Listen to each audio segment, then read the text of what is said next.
Je vais faire une mise au point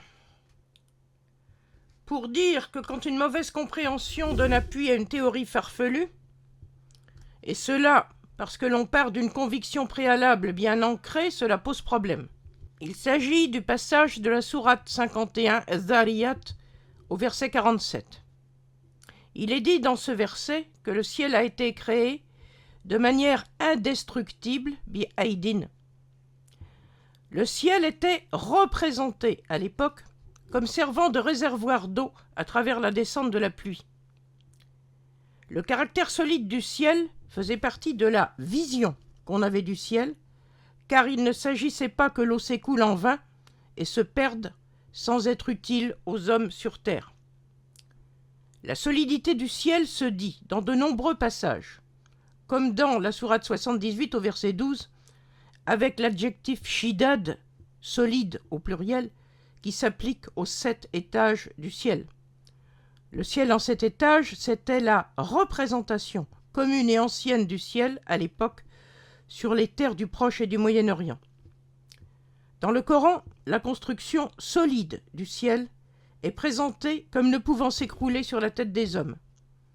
C'était le contraire pour les maisons de terre crue d'Arabie, dont on savait pertinemment qu'un jour ou l'autre, elles pouvaient tomber sur la tête de leurs habitants. C'est ce qui est évoqué dans la sourate 16 au verset 26, même si dans ce passage, c'est avec l'aide de Dieu.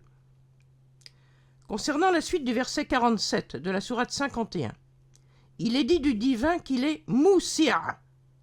L'expression est mise au pluriel, Moussi'oun, car le divin est représenté par le nous de majesté. Alors là, on tombe chez certains traducteurs et chez de très nombreux lecteurs actuels dans un superbe contresens. La racine wasa'a donne l'idée générale de ce qui est large ou vaste, au sens spatial, comme dans l'adjectif wasi'a. Mais quand on arrive au verbe dérivé, aousa'a, et à son participe actif moussi'a, et qu'on parle d'un homme ou d'un dieu, cela veut dire que l'homme ou le dieu est à l'aise et qu'il a les moyens de faire ce qu'il fait, c'est-à-dire qu'il est en totale capacité de le faire. Le verset 47 signifie donc simplement que le Créateur était en totale capacité de construire le ciel comme il l'a fait, selon la représentation que le Coran donne de cette construction pour les hommes du 7e siècle, et en fonction de ce qu'on se représentait alors de façon générale concernant le ciel. Cela ne signifie en aucun cas que le Créateur étendait l'espace, comme certains le croient aujourd'hui, pour appuyer leurs convictions concordistes. Il est important de comprendre un texte pour ce qu'il est et pas pour ce qu'on voudrait qu'il soit. À bientôt.